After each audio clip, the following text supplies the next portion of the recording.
Vamos a profundizar de inmediato en este tema. Muy oportuna la entrevista que hemos preparado a continuación para conversar sobre cómo va evolucionando y en particular ver este registro récord.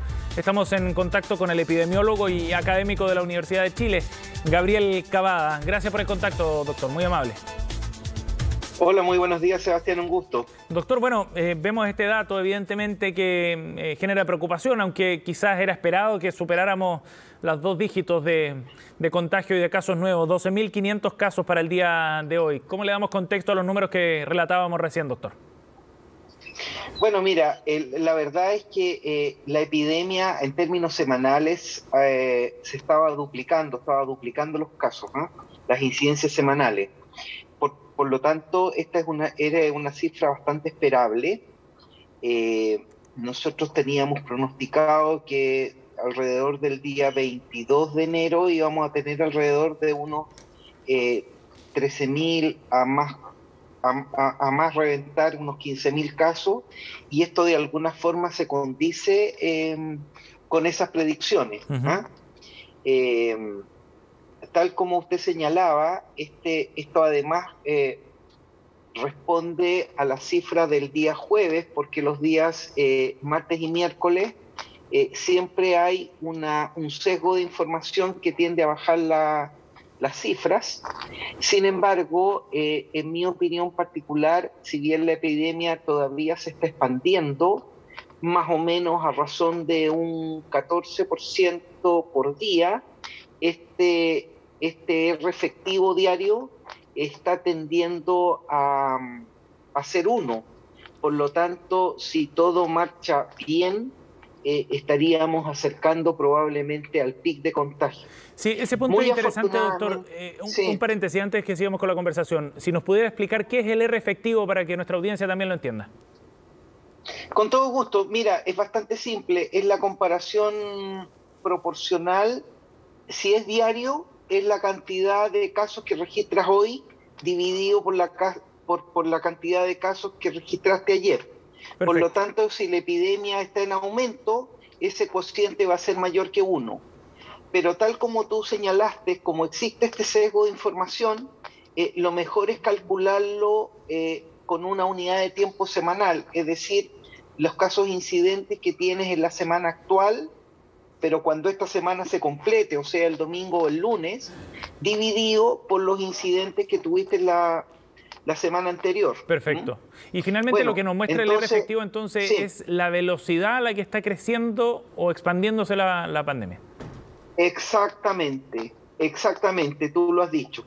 Entonces, hasta ahora, este R efectivo diario, o sea, la velocidad de crecimiento pandémico diario, está en el orden de 1.14, o sea, un incremento de 14% de casos por día, pero cuando se llega al pic, ¿no es cierto?, cuando estamos en la cumbre del cerro, uno tiende a calcular que los casos de hoy día son exactamente iguales a los casos de ayer, y ya después empieza a bajar, te das cuenta, y por lo tanto el R efectivo empieza a ser menor que 1.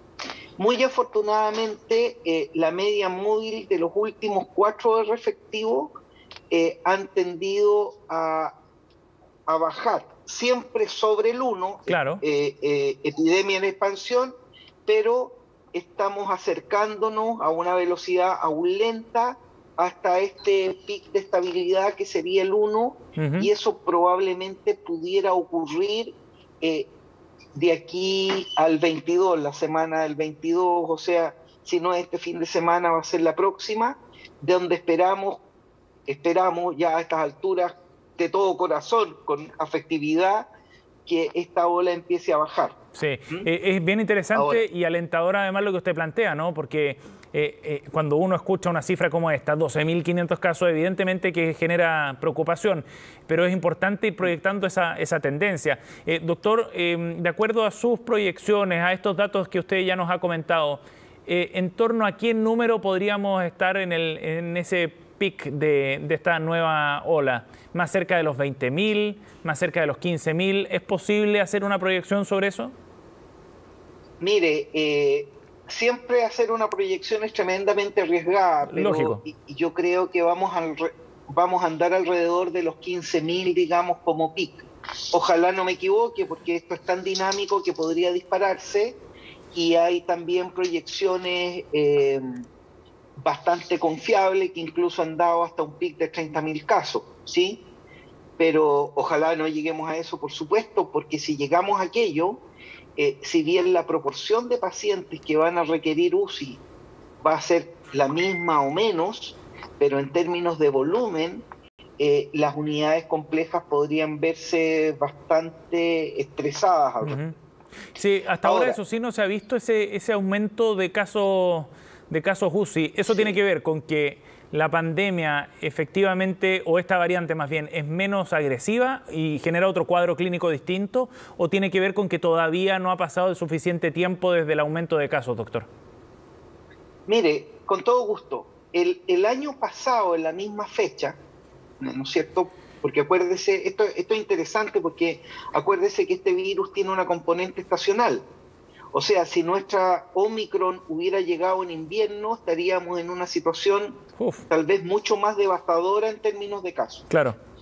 Entonces, si comparamos los 20 primeros días de enero con los 20 primeros días de enero del 2021 con el 2022, ocurre que en términos de ocupación de camas UCI, la tendencia el año pasado, sin haber habido un brote propiamente tal. Hubo un brote a finales de enero, pero fue bastante, en comparación con en términos de contagio, fue bastante nimio, ¿no? Es cuestión de mirar la curva epidemiológica. Pero como le digo, en los 20 días de enero del año 2021 se observaba una tendencia al alza de camas UCI. Muy afortunadamente, a pesar de tener estas aciagas cifras de contagio, en los 20 primeros días de enero de lo que va a ocurrir el 2022, incluso teniendo esta aceleración de contagios por Omicron, ha habido una reducción a las camas UCI, y esto sí podría interpretarse, y lo mismo ocurre con los fallecidos, y esto podría interpretarse, digamos, con que esta cepa es muchísimo más contagiosa que las anteriores, pero estaría dejando, en términos generales, una enfermedad un poco menos agresiva. Claro. Esto que acabo de decir, por favor, no se vaya a interpretar como una disminución de la percepción de riesgo. Buen punto. Porque actualmente, más o menos la cepa Omicron está cubriendo más o menos el 70% de los contagios. El otro 30% son cepas anteriores que son gobernadas mayoritariamente por la cepa Delta. Por lo tanto, estamos en la urgencia de seguir previniendo contagios, porque obviamente cuando uno se contagia, no sabe con qué cepa se va a contagiar. Y si tenemos la más mala suerte aún de que nuestro contagio se produjo por Delta, podríamos pasarlo muy mal desde el punto de vista de la evolución clínica de la enfermedad y potencialmente llegarnos a morir también, digamos. Sí, claro. Y sobre todo hay falta de información. No hay que bajar la guardia.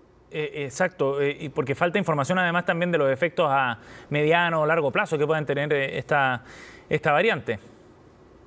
Así es. Sí. Así es. Por eso, digamos, no hay que bajar la guardia, hay que mantener las medidas de autocuidado, que ya las tenemos archi puestas en nuestro consciente, ¿no es cierto? El lavado de manos, el uso de la mascarilla, evite aglomerarse, y si estamos en ambientes cerrados, por favor, ventílelos, sobre todo en el tercio superior de las habitaciones, porque las gotículas se pegan, las gotículas contaminantes se pegan al CO2, que es el gas residual de nuestra respiración. Ese gas residual es más liviano que el aire, por lo tanto se va a ir en la parte superior de las habitaciones, y por eso es necesario entonces esta ventilación cruzada, sobre todo en las partes altas de nuestras habitaciones.